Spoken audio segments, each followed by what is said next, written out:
자, 오늘 말씀의 내용을 보면 예수님께서 바리새인과 서기관, 이른바 율법 교사들을 신랄하게 꾸짖는 장면이 나옵니다. 당시 바리새인들 그리고 율법 학자들은 그 시대가 인정하는 거룩한 사람들입니다.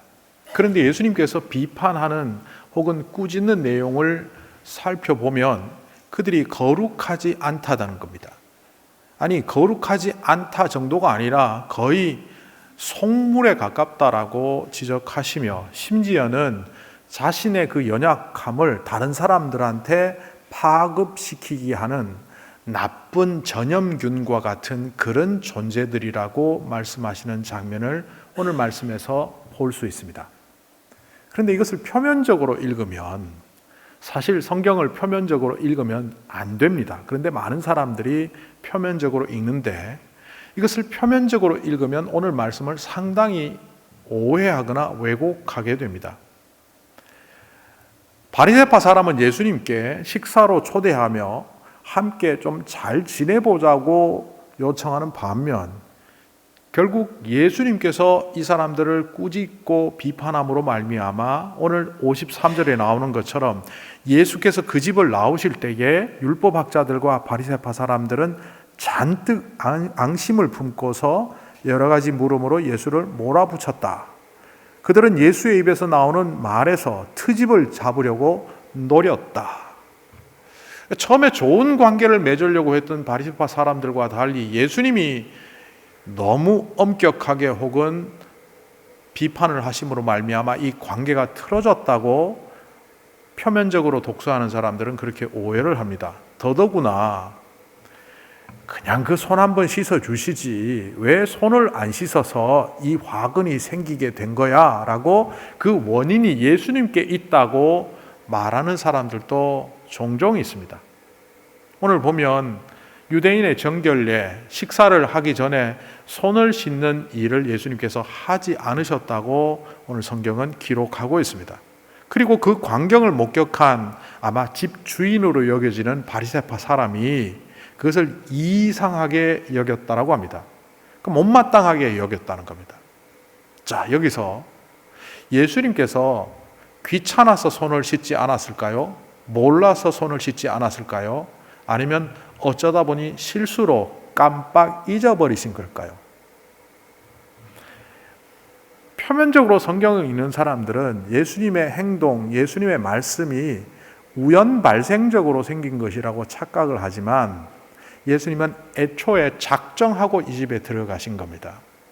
이들이 갖고 있는 허위의식, 그들이 갖고 있는 외식하는 잘못된 신앙적 태도를 가르치기 위하여 밥 먹으러 가신 것이 아니라 그들을 가르치기 위하여 가셨고, 그 시청각 도구로서 손을 씻지 않음으로 대화를 열어가신 겁니다.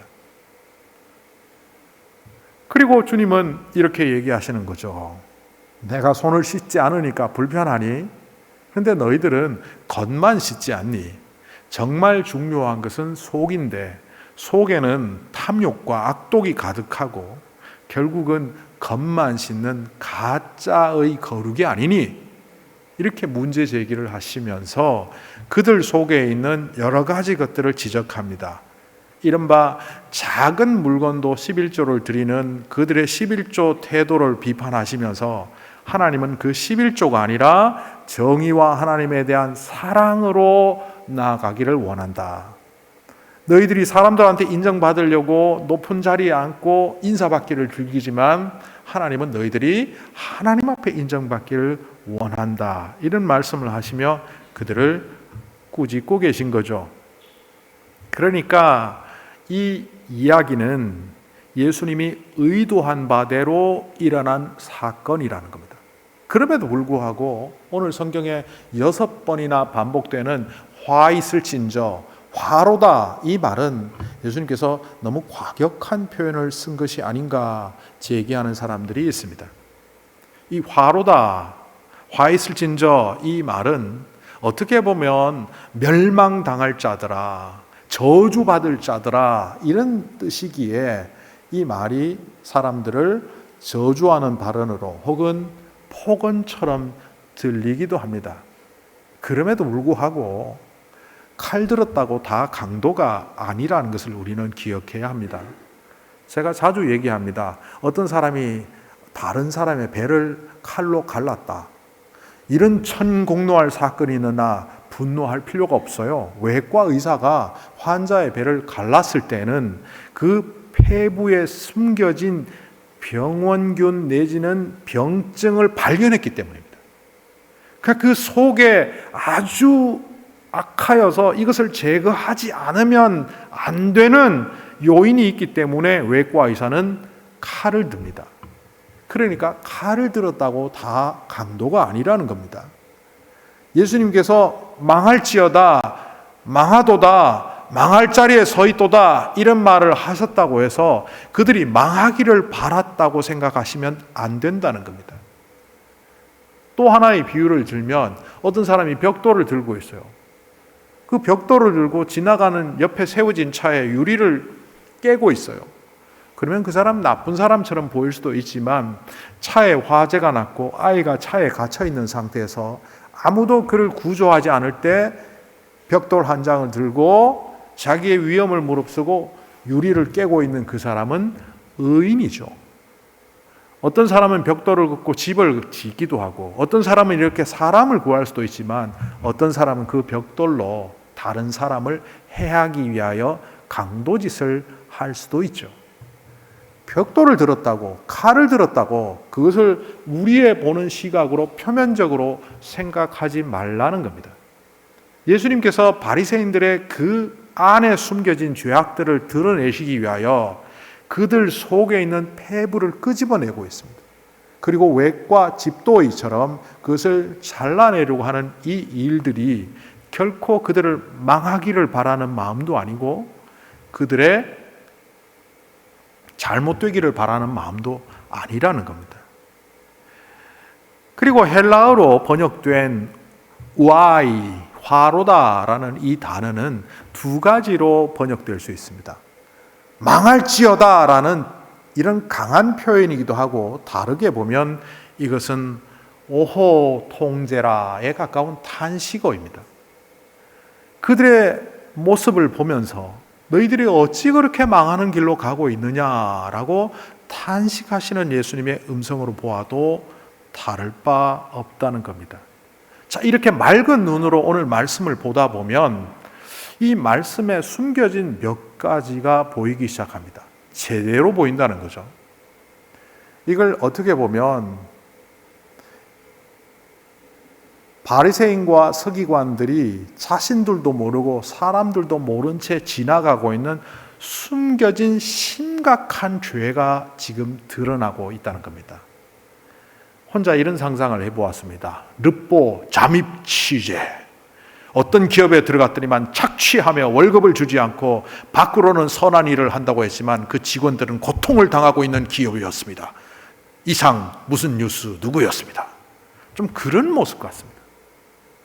그게 어디에 드러나 있느냐 하면 52절입니다. 너희 율법 교사들에게 화가 있다. 너희는 지식의 열쇠를 가로채서 너희 자신도 들어가지 않고 또 들어가려고 하는 사람들도 막았다. 여기서 지식의 열쇠를 가로챘다라고 되어 있지만 이것은 정확하게 번역하면 치워버렸다가 맞습니다.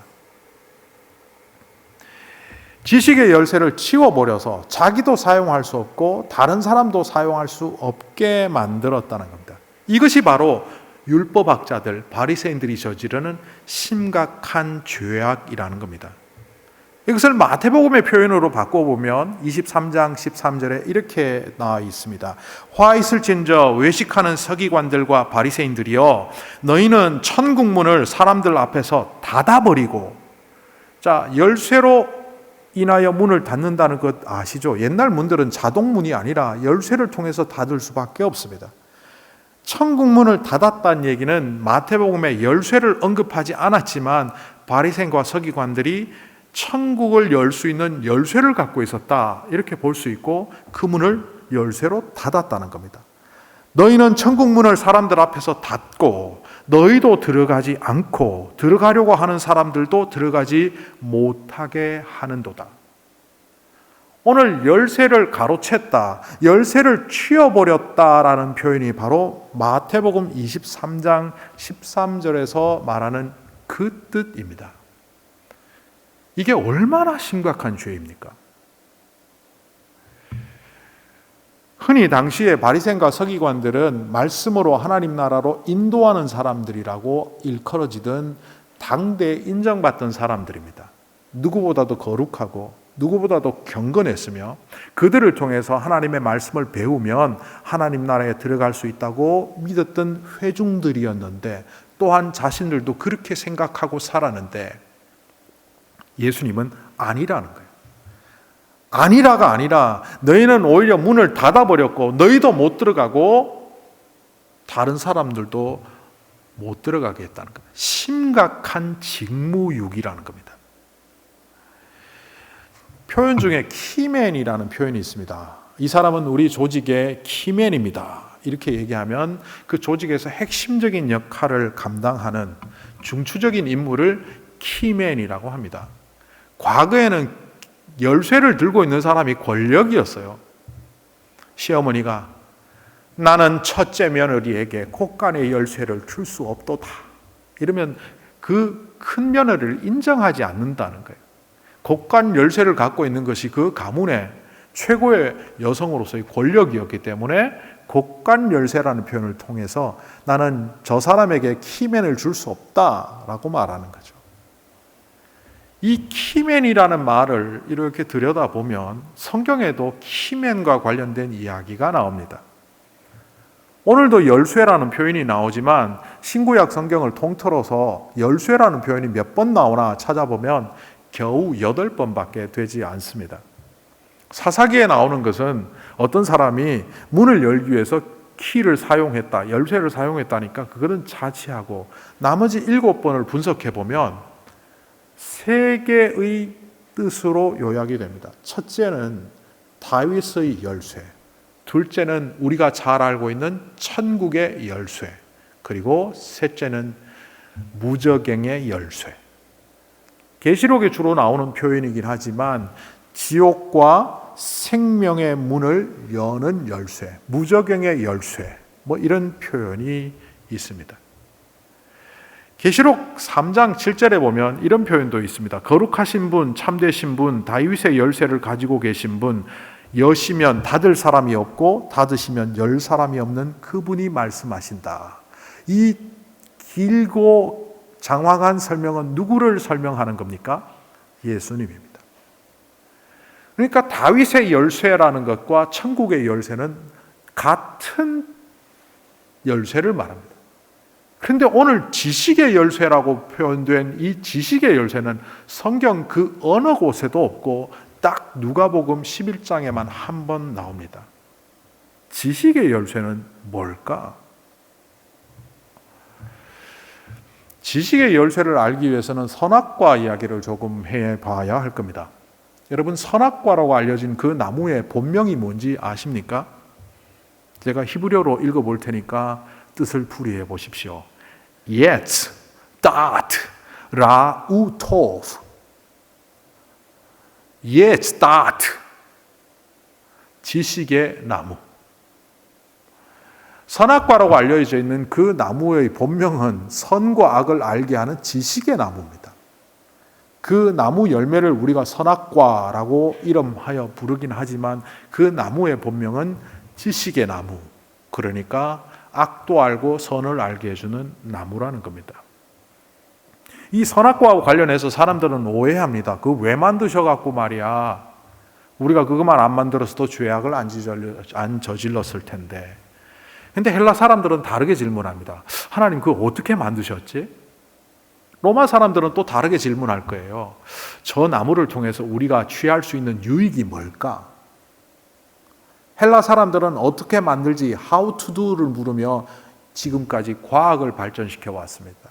로마 사람들은 어떤 무엇이든지 인간에게 유리한 것을 만들어내기 위하여 연구했고 결국 제도와 법을 발전시키는 그 토대를 로마의 문화가 이루어 왔습니다. 반면 히브리식 사고는 왜 만드셨지? 이유를 규명하게 합니다. 그래서 철학과 종교의 기반이 되는 사상들을 만들어 왔습니다. 선악과를 보면서 우리는 늘 생각합니다. 왜 만드셨지? 만드신 거야 어떻게 만들었는지 별로 궁금하지도 않고 그것이 우리에게 어떤 영향을 주는지는 이미 하나님께서 말씀하셨잖아요. 창세기 2장에 보면 이렇게 나옵니다. 주 하나님이 사람에게 명하셨다. 동산에 있는 모든 나무의 열매는 너희가 먹고 싶은 대로 먹어라. 그러나 선과 악을 알게 하는 나무의 열매만은 먹어서는 안 된다. 그것을 먹는 날에는 너희가 반드시 죽는다. 그걸 먹으면 죽는다는 것을 알고 있었기 때문에 아마 로마 사람이었다면 안 먹었을 겁니다. 그런데 이 아담과 하와는 저거 왜 만드셨지? 아니 먹지도 못하는 걸 왜 만들었지? 예전에 어린 시절 우리 동네에 이웃집에 그 두드러기가 온몸에 나는데 뭐 하여튼 이상한 증세가 나타나서 또 그 옆집에 있는 아저씨가 산에서 나무의 열매를 따서 이걸 잘 갈아서 빻아서 몸에 바르라고 했는데 그 아픈 아저씨가 그걸 다 먹어버렸어요.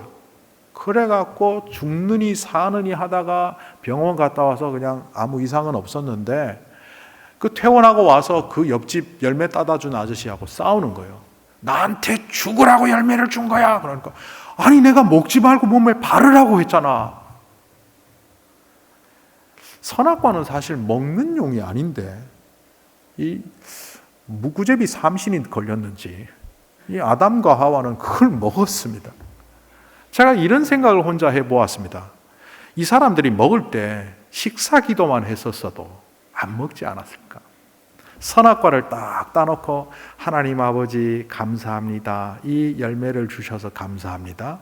이거 아닌데 하나님 아버지 감사합니다. 맛있게 먹고 건강하게 해주세요. 죽는다 그랬는데 에이 안 먹어. 하나님 앞에 묻고 하나님의 뜻을 분별하라고 동산에 선악과를 심어 놓으신 거예요. 하나님과 우리와의 관계 속에서 모든 만물을 만드신 분이 우리에게 다 주셨으니까 우리와 하나님이 차이가 없는데 그 하나만을 제외함으로 우리는 피조물, 하나님께 순종하고 하나님께 나아가야 되는 존재라는 것을 깨우치기 위한 관상용으로 선악과를 만드셨는데 인간은 착각한 거예요. 오늘날 선악과 같은 게 뭐가 있습니까? 죽음입니다. 하나님을 모르는 인간들은 과학을 통하여 의학을 통하여 영원히 사는 방법을 지금도 복제 인간을 연구하며 찾아내고 있지만 죽음은 하나님과 우리 사이에서 우리가 죽을 수밖에 없는 존재요. 그래서 하나님 앞에 온전히 나아가도록 준비하고 신실하게 걸어가야 되는 존재임을 깨닫게 해주는 장치입니다.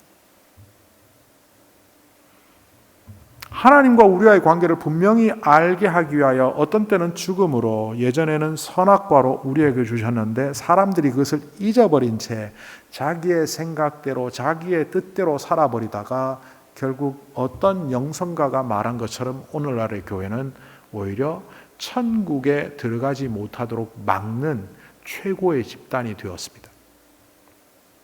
한 영성가가 이렇게 말했습니다. 하나님의 나라가 이 땅에 임하기를 가장 바라는 사람들이 있다면 그것은 교회다. 그런데 하나님의 나라가 이 땅에 임하지 못하도록 가장 막는 존재는 사탄이 아니라 교회다. 우리 안에 숨겨져 있는 것들을 제대로 제거하지 않은 채 살아가면 선악과를 통하여 하나님을 더 잘 알고 더 잘 믿고 살아가라고 했는데 그 죄악 때문에 결국 하나님을 배신하는 자가 되듯이 오늘 우리도 그렇게 살아갈 수 있다는 겁니다. 카프카라는 작가가 인간에게는 큰 두 가지 죄가 있다고 이야기한 적이 있습니다. 그 죄는 성급함과 태만함입니다. 그 작가의 글을 제가 좋아해서 예전에도 읽었는데 거기 보면 성급함은 인간이 낙원에서 추방되게 한 죄요. 인간이 나태했기 때문에 추방된 이후 낙원으로 복귀하는 것을 방해한 죄가 바로 나태함이다. 나태함과 성급함을 죄라고 표현하기는 좀 그렇지만 그 작가가 했던 말 뜻은 저는 충분히 이해합니다. 하나님 나라에서 하나님의 뜻대로 살아야 되는데 자기 뜻대로 속단하며 살았어요. 오늘날 우리도 뭔 상황이 연출이 되고 어떤 사람을 만나고 할 때 하나님의 뜻을 묻기보다는 오히려 자기의 짧은 지식과 경험과 자기의 생각을 동원하여 판단합니다. 제발 하나님 뜻 좀 묻고 결정해야 하는 일인데도 불구하고 자기에게 유리한 대로 지금 떠오르는 생각대로 감정대로 결정하고 일을 처리하다 보니 그 속단은 카프가가 말했던 것처럼 우리의 성급함이 되어서 사람들에게나 사건들 속에서 돌출되게 되고 그 성급함으로 결국 낙원에서 추방된 존재처럼 살게 된다는 겁니다. 또 나태만함은 뭡니까? 하나님의 뜻대로 살며 좀 힘들고 어려운 길이지만 십자가의 길을 걸어가야 될 당위성을 갖고 있는 주님의 제자인 우리들이 나태해서 게을러서 태만해서 그 길을 가지 않음으로 말미암아 결국 구원의 문이 열려 있고 천국의 문을 열 수 있는 권세가 우리에게 있음에도 불구하고 우리가 그 문을 열지 않은 채 살아가고 있다면 우리는 낙원으로 복귀할 수 없는 존재가 된다는 그런 뜻으로 저는 이해했습니다. 오늘도 우리는 그러지 않습니까? 우리가 처해 있는 경제적인 상황 때문에 못합니다. 내가 갖고 있는 건강의 상황 때문에 못합니다. 나이 때문에 못합니다.